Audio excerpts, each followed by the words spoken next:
வணக்கம். இன்னைக்கு நாம ஒரு ஆழமான விஷயத்த பத்தி பேச போறோம். நீங்க பகிர்ந்துகிட்ட குறிப்புகளை வச்சு அத்வைத ஜென் குருவான மூடியோட போதனைகளை ஆராய போறோம். குறிப்பா அவரோட வெள்ளை நெருப்பு ஒயிட் ஃபயர் புத்தகம். அந்த முழு புத்தகத்தோட சாராம்சத்தையும் கொஞ்சம் அலசி பார்க்கலான்னு இருக்கோம். இந்த புத்தகம் பாத்தீங்கன்னா ரொம்ப நேரடியான எந்த சமரசமும் இல்லாத ஞானத்தோட தொகுப்பு. ரொம்ப எளிமையான வரிகள்ல மூடியோட போதனைகளோட ஆணி வேரையே தொட்டு காட்டுது. இதோட நோக்கம் என்னன்னா, நம்மளோட உண்மையான இயல்பு, அந்த மாறாத மெய்ப்பொருள், அதை நமக்கு ஞாபகப்படுத்துறது தான். ஆமா, ஆமா. அதுதான். நம்ம வீட்டுக்கே திரும்ப கூட்டிட்டு போற மாதிரி. கரெக்ட். நீங்க சொல்றது ரொம்ப சரி. மூடி தன்னை ஒரு கதை சொல்றவராவோ, இல்ல தத்துவங்கள் பேசுறவராவோ காட்டிக்க விரும்பல. அவரோட அழைப்பு ரொம்ப ரொம்ப நேரடியானது. ஆமா. துன்பம், பயம், துக்கம்னு நாம சிக்கியிருக்கிற அந்த வாழ்க்கையிலிருந்து நம்மள விடுவிச்சு, நம்மளோட தெய்வீக தன்மைக்கு, நம்மளோட உண்மையான வீட்டுக்கு, ஹோம்னு சொல்றாரு, அதுக்கு முழுசா திரும்ப கூப்பிடுறது தான் அவரோட நோக்கம். அவரே சொல்றார், நான் உங்களை வீட்டிற்கு அழைக்க வந்துள்ளேன்னு. இது கேட்கவே ரொம்ப ஆழமா இருக்கு. இது ஏதோ பாதியில கூப்பிடுறதில்ல, முழுமையான திரும்புதல்னு சொல்றாரு பாருங்க. சரி, இந்த புத்தகத்தோட தலைப்பே பாருங்க, வெள்ளை நெருப்பு. இதுக்கு என்ன அர்த்தம்? முன்னுரையில சொல்ற மாதிரி வெள்ளை நெருப்புன்னா அது மத்த நெருப்பையெல்லாம் விட உக்கிரம் ஜாஸ்தி, சாம்பல கூட எரிச்சிடும்னு சொல்றாங்க. ஆமா. மூடியோட போதனைகளும் அப்படித்தான் வச்சுக்கோங்களேன். நம்ம அகங்காரம், நாமே உருவாக்கிக்கிட்ட ஆன்மீக கற்பனைகள், தவறான புரிதல்கள், இதுக்கெல்லாம் இடம் கொடுக்காம உண்மையை நேருக்கு நேரா சுட்டி காட்டுது. நிச்சயமா. இது ஏதோ விளையாட்டு இல்ல, உண்மையை அறியறதுக்கான இறுதி ஆட்டம்னு சொல்றார். போலியான எதையும் விட்டு வைக்காத அந்த நெருப்பு. முதல்ல இந்த மூடி யார், அவரோட பின்னணி என்னன்னு கொஞ்சம் தெரிஞ்சுக்கலாமா? அவர் ஸ்ரீ ரமண மகர்ஷியோட சீடரான ஸ்ரீ ஹரிலால் பூஞ்சாஜி, அதாவது பாபாஜி அவரோட சீடர். சரிதானே? ஆமா, பாபாஜியோட சீடர் தான். இவரோட போதனைகள் அத்வைத வேதாந்தத்தையும் ஜென் தத்துவத்தையும் ரொம்ப அழகா இணைக்கிற மாதிரி இருக்கு. அப்போ அவரோட மைய கருத்து என்ன? மிகச்சரியா சொன்னீங்க. அவரோட மைய கருத்து என்னன்னா, நாம ஏற்கனவே அந்த உண்மை பொருளாக தான், அந்த செல்ஃப், அந்த ட்ரூத்தாக தான் இருக்கோங்கிறது தான். ஓ, நாம ஏற்கனவே அதுவா தான் இருக்கோமா? ஆமா, கடவுர்கிட்ட இருந்தோ உண்மைக்கிட்ட இருந்தோ நம்ம பிரிஞ்சிட்டோன்னு நாம நினைக்கிற உணர்வே ஒரு கற்பனை. அதுதான் எல்லா துன்பத்துக்கும் காரணம்னு அவர் சொல்றார். ஆமா, அந்த பிரிவுணர்வு தான் பிரச்சனை. இந்த நீண்ட கனவிலிருந்து நம்ம விழிக்க முடியுங்கிறது தான் அவர் கொடுக்கிற பெரிய நம்பிக்கை.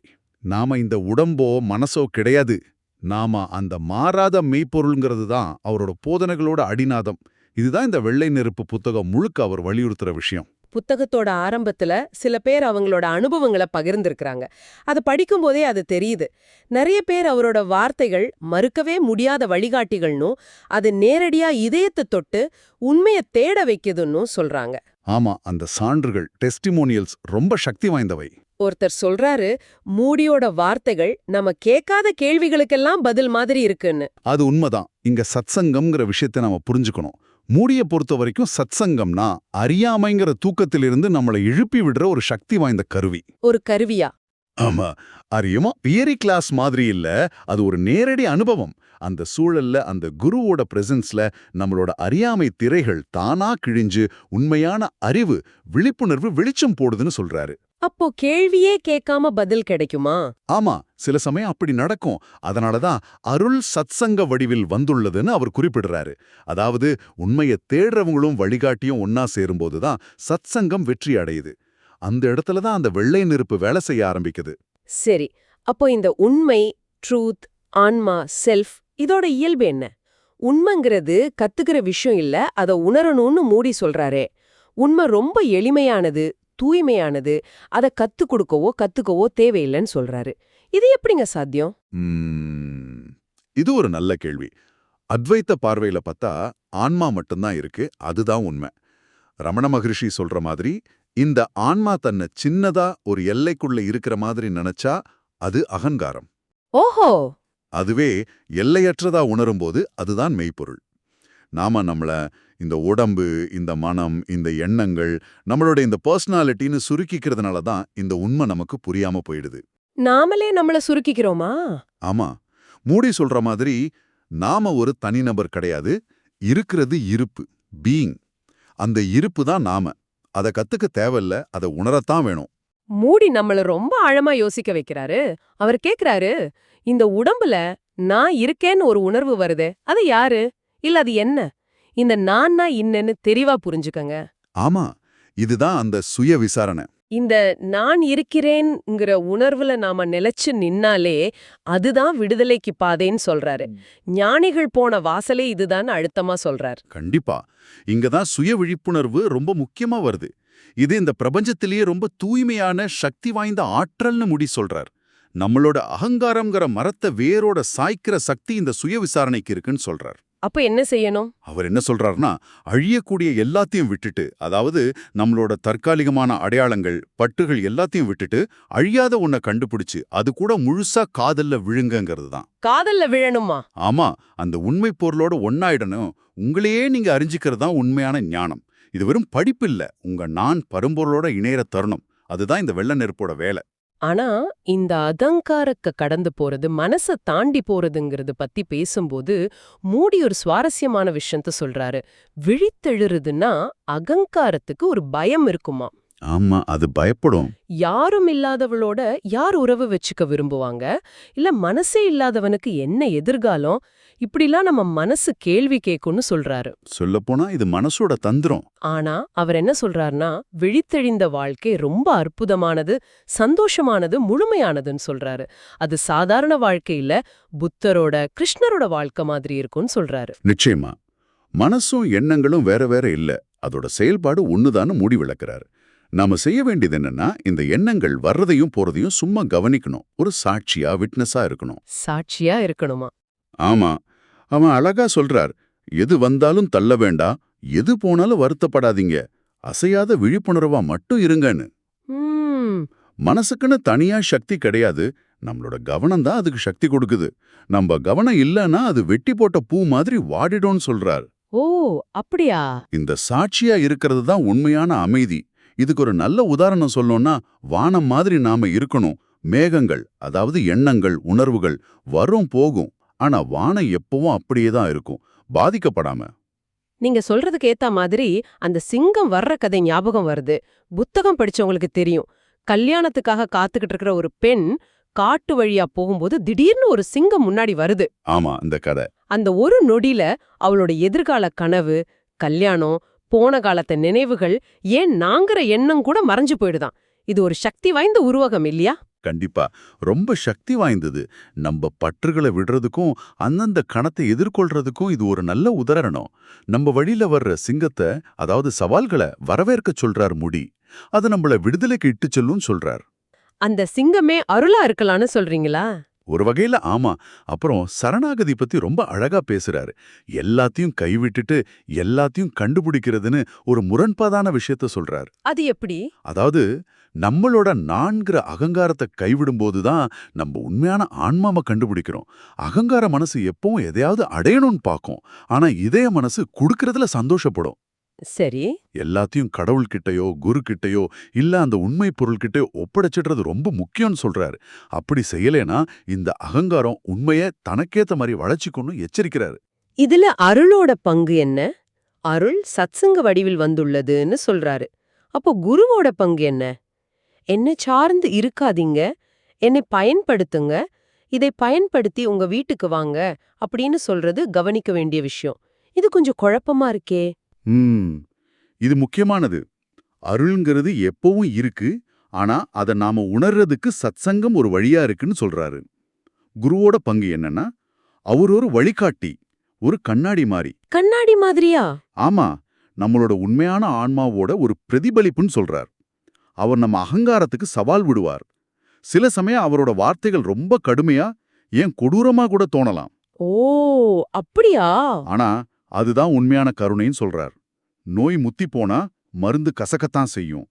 இனிமையான வார்த்தை சொல்லி இதயத்தை மறுபடியும் துடிக்க வைக்க முடியாது. சில சமயம் ஒரு அதிர்ச்சி வைத்தியம் தேவைப்படலான்னு சொல்றார். அடேங்கப்பா. குருவோட இருப்பு அந்த வெள்ளை நெருப்பு மாதிரி. அவர் நம்மள மெருகேத்த வரல, நம்மளோட போலியான அடையாளத்தை உடைக்க தான் வந்திருக்கார். அதனாலதான் என்னை சார்ந்து இருக்காதீங்க, என்னை பயன்படுத்துங்கன்னு சொல்றார். அவர் ஒரு கருவி, இலக்கு இல்ல. இலக்கு நம்ம வீடு, நம்ம உண்மை நிலை. புரியுது. அப்போ ஒண்ணுமில்லாம இருக்கிறது தான் மிகப்பெரிய சுதந்திரம். To be nothing is the greatest freedom. No, நான் யாருமில்லை, ஐ அம் நோபடின்னு சொல்றதுல ஒரு விடுதலை இருக்குன்னு சொல்றாரே, அது எப்படி? ஆமா, இந்த ஒண்ணுமில்லாமை, அல்லது வெறுமை எம்டினஸ்ங்கிறது எதிர்மறையான விஷயம் இல்ல. நிறைய பேர் இதை தப்பா புரிஞ்சுக்கிறாங்க. ஆமா, வெறுமைனா பயமா இருக்குமே. அது நீங்கங்கிற அந்த தனிப்பட்ட அகங்காரம் இல்லாத நிலை. நீங்க இல்லாத போதுதான் கடவுளோட அல்லது உண்மையோட இருப்பு அங்க பிரகாசிக்குதுன்னு மூடி சொல்றார். இந்த வெறுமையில தான் பேரானந்தம், அமைதி, அன்பு எல்லாம் இருக்குன்னு அவர் சுட்டிக்காட்டுகிறார். அப்போ அது ஒரு பூரணமான வெறுமையா? ஆமா, அது சாத்தியக்கூறுகள் நிறைந்த வெறுமை. இது தர்க்க மனசுக்கு முரணா தோணலாம், ஆனா அனுபவத்துல தான் இது உணர முடியும். அந்த நான் யாரும் இல்லைங்கிற உணர்வு வரும்போது தான் உண்மையான நீங்க யாருங்கிறது தெரிய வரும். நாம உணர்ற இந்த உலகம் உண்மையானது இல்லைன்னு சொல்றாரு. மனுஷனோட மனசுல தோன்ற உலகம் தோற்கணும், அப்பதான் மனுஷன் நிலையான உண்மையானதை அடைய முடியும்னு சொல்றாரு. இது கொஞ்சம் கஷ்டமா இருக்கே புரிஞ்சுக்க. ஆமா, இது அத்வைதத்தோட ஒரு முக்கியமான கருத்து. அதாவது நாம நம்மள ஒரு நபரா பார்க்கிற அந்த முகமூடிக்கு பின்னால தான் உண்மை இருக்குங்கிற மாதிரி சொல்றார். நாம புலன்களோட சாட்சியத்தை ரொம்ப நம்புறோம் இல்லையா? ஆமா, கண்ணால பாக்குறது, காதால கேக்குறது. ஆனா உணர்வின் சாட்சியத்தை பத்தி நமக்கு தெரியலன்னு சொல்றார். நம்ம மனசு உருவாக்குற இந்த உலகத்தோட தோற்றத்தை கடந்து போகணும். அது நிலையானது இல்ல, நிலையானது அந்த ஆன்மாதான். ஓகே, அப்போ விடுதலைனா என்ன? இந்த புத்தகத்துல அதுக்கு என்ன விளக்கம் கொடுக்கறார்? விடுதலைங்கிறது என்னன்னா, நாம நம்மள ஒரு தனிப்பட்ட அடையாளமா பர்சனல் ஐடென்டிட்டி நினைச்சுக்கிறதுல இருந்தும், நம்ம சூழ்நிலைகளால உருவான கட்டுப்பாடுகள்ல இருந்தும், இந்த உளவியல் மனசோட பிடியிலிருந்தும் விடுபடுறது தான். மனசோட பிடியிலிருந்து விடுபடுறதா? ஆமா, முக்கியமா புரிஞ்சுக்க வேண்டியது, இது ஏதோ நாம அடைய வேண்டிய ஒரு நிகழ்வு இல்ல. அதாவது ஒரு நாள் திடீர்னு விடுதலை கிடைச்சிரும் அப்படி இல்ல. இது ஒரு அங்கீகாரம். அங்கீகாரமா? எதை அங்கீகரிக்கணும்? நாம ஏற்கனவே விடுதலையா தான் இருக்கோங்கிறத உணர்றது. நாம விடுதலை அடைய வேண்டியதில்ல, நாமளே விடுதலை தான். அந்த உண்மை நிலையில நாம எப்பவும் இருக்கோம், ஆனா அதை மறந்துட்டோம். அதை திரும்பவும் அங்கீகரிக்கிறது தான் விடுதலை. அடடா, இது ரொம்ப ஆழமா இருக்கு.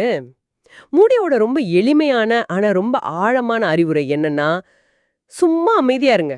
Just keep quiet. ஆமா, இதெல்லாம் அவர் அடிக்கடி சொல்றது. இந்த அமைதிங்கிறது வெறுமனே பேசாம இருக்கிறது இல்லைன்னு நினைக்கிறேன். கண்டிப்பா இல்ல. இது அந்த சாட்சியா இருக்கிறது சம்பந்தப்பட்டது. மனசு அலைப்பாயும் போது அசையாம இருக்கிறது, அகங்காரம் எழுக்கும் போது அது கூட போகாம இருக்கிறது. இது ஒரு செயலற்ற நிலை இல்ல, இது விழிப்புணர்வோட இருக்கிற ஒரு அசையாமை. அந்த அமைதியில தான் எல்லாமே இருக்கு. இந்த புத்தகம் முழுவதுமே நிறைய முரண்பாடான கருத்துக்கள் மாதிரி தோணும். உதாரணத்துக்கு, உண்மையை கண்டுபிடிக்க நீங்க காணாம போகணும். ஆமா, இது நம்ம மனசால புரிஞ்சுக்க முடியாது, ஆனா இதயத்தால உணர முடியும்.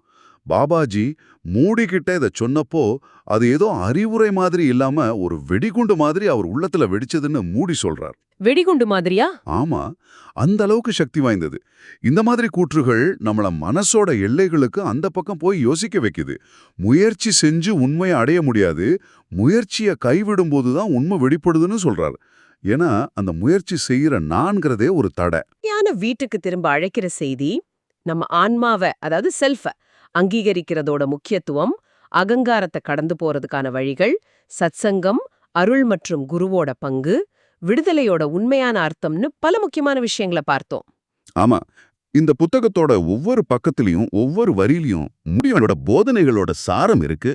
ஒரு முழுமையான வழிகாட்டின்னு சொல்லலாம். மையமா நிக்கிற கருத்து என்னன்னா, நாம வெறும் நபர் கிடையாது, நாம அந்த எல்லையற்ற உண்மை பொருள்ங்கிறது தான். சரிதானே? மிகச் சரியா சொன்னீங்க.